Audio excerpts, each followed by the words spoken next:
Students, हम लोग question number 3.1 पे और क्वेश्चन नंबर 1 क्या कह रहा है। दो चरों में दो एक घातीय रैखिक समीकरणों के हलों की संख्या बताएं यदि उनके लेखा चित्र यानी कि उनके आलेख दो प्रतिच्छेदी रेखाएं हो। तो जब दो प्रतिच्छेदी रेखाएं होंगी तो उसके कितने हल होंगे? एक हल होगा, एक हल, या फिर अद्वितीय हल भी लिख सकते हैं, अद्वितीय हल। चलिए अगला क्वेश्चन देखिए दूसरा, कि एक दूसरे के समांतर हो जब रेखाएं तो उसका कोई हल नहीं होगा, कोई हल नहीं।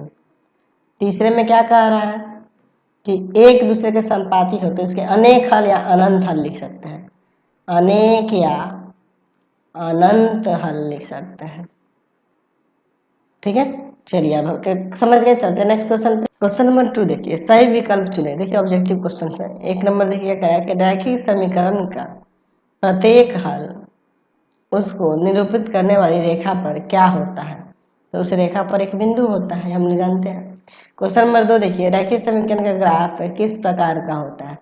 एक सरल रेखा होता है ना। क्वेश्चन नंबर 3 देखिए, जिस समीकरण युग्म के लेखा चित्र एक दूसरे को एक बिंदु पर प्रतिच्छेद करते हैं इन समीकरण युग्म को कहते हैं। तो इन समीकरण युग्म को अविरोधी कहते हैं, है ना जी। चलिए हम लोग ये कह सकते हैं। चलिए अब इसका 4 नंबर देखते हैं। जिस समीकरण युग्म के लेखा चित्र एक दूसरे के समांतर हो उनको क्या कहते हैं? उनको विरोधी करते हैं, विरोधी क्योंकि उनका कोई हल नहीं होता है। क्वेश्चन नंबर देखते हैं हम लोग 5, जिस समीकरण युग्म के रेखा चित्र एक दूसरे के संपाती हो तो उसे क्या कहते हैं? उसे आश्रित कहते हैं, क्योंकि उसके अनेक हल होते हैं, हम लोग जानते हैं ना जी। क्वेश्चन नंबर 3 का फर्स्ट नंबर देखिए, समीकरण 3x + 2y = 11 के लेखा चित्र के लिए निम्न सारणी को पूरा करें। देखिए यहाँ पे जो खाली स्थान इनको भरना है।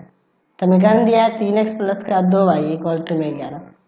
क्या कर रहा है? x = 1 पर y क्या होगा? तो 3 × 1 + 2y = 11, 3 + 2y = 11, 2y = 11 - 3 यानी कि 2y बराबर में 8 हो गया जाएगा भाग में, तो y के मान 4 आ जाएगा, यानी कि इसमें 4 भर देंगे। फिर देखिए यहाँ y = 1 पर क्या होगा?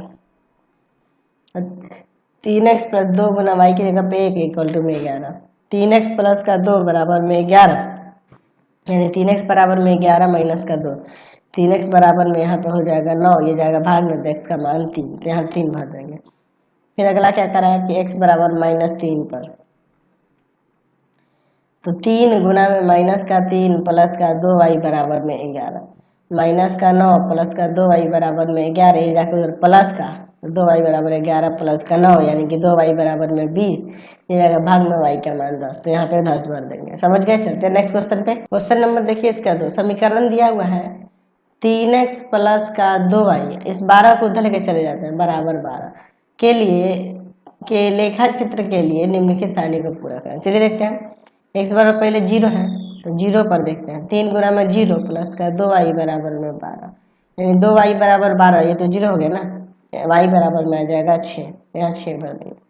चलिए फिर x के नहीं, y की जगह पे है 3, y = 3 पर हो जाएगा 3x + 2 गुना y की जगह पे 3 और बराबर में 12, तो 3x + 6 बराबर में 12, 6 जाकर उधर घट जाएगा, तो 3x बराबर में 6 ये जाएगा भाग में, x का मान 2 आ जाएगा, तो यहाँ 2 भरेंगे।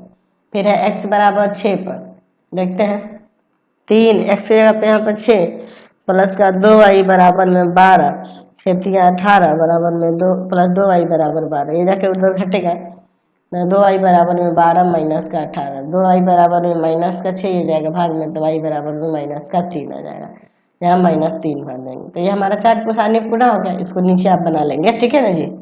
क्वेश्चन नंबर 4 देखिए, सही विकल्प चुनना है। देखिए देखना है कि इसका आलेख जो खींचेंगे तो क्या होगा, समझ लीजिए इसको।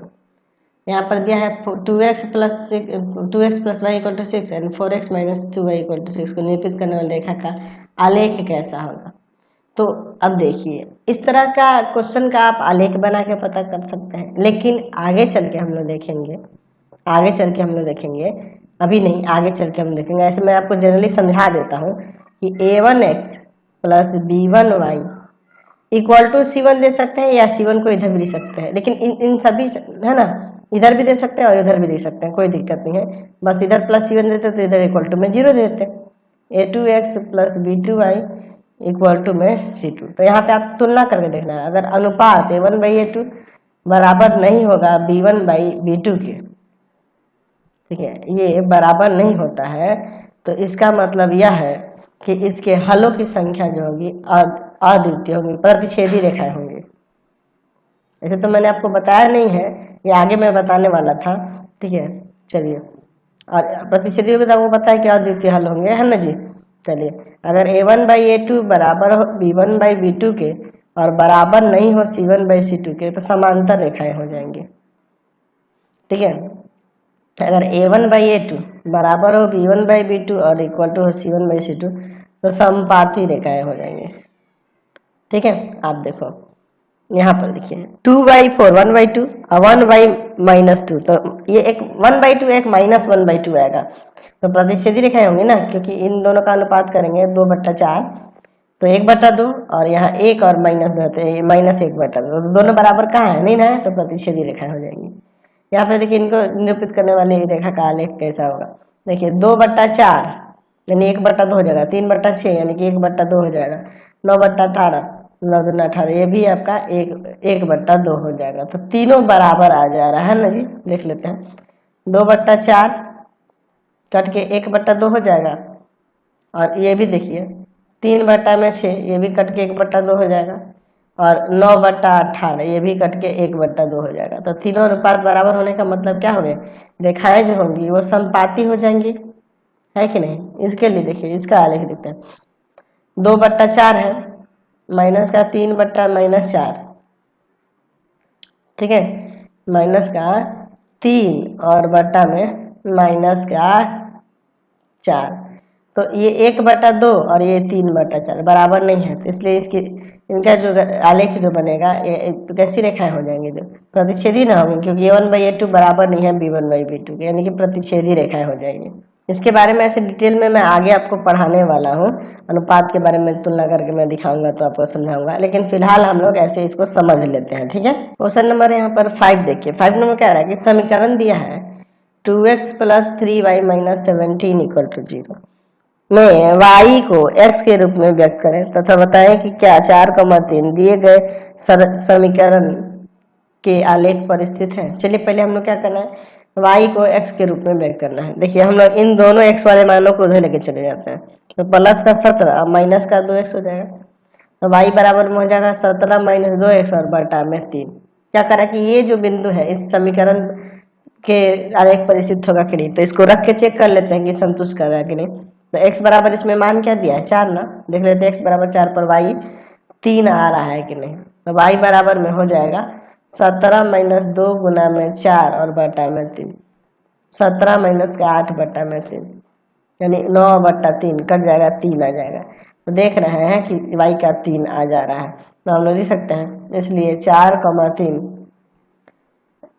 समीकरण 2x + 3y - 17 के आलेख पर स्थित है, आलेख पर स्थित है, ठीक है। हम लोग यहाँ पे कह सकते हैं, तो यही आपके शॉर्ट मतलब कह सकते हैं कि ऑब्जेक्टिव क्वेश्चन थे और अति लघु उत्तरीय क्वेश्चन थे, ठीक है।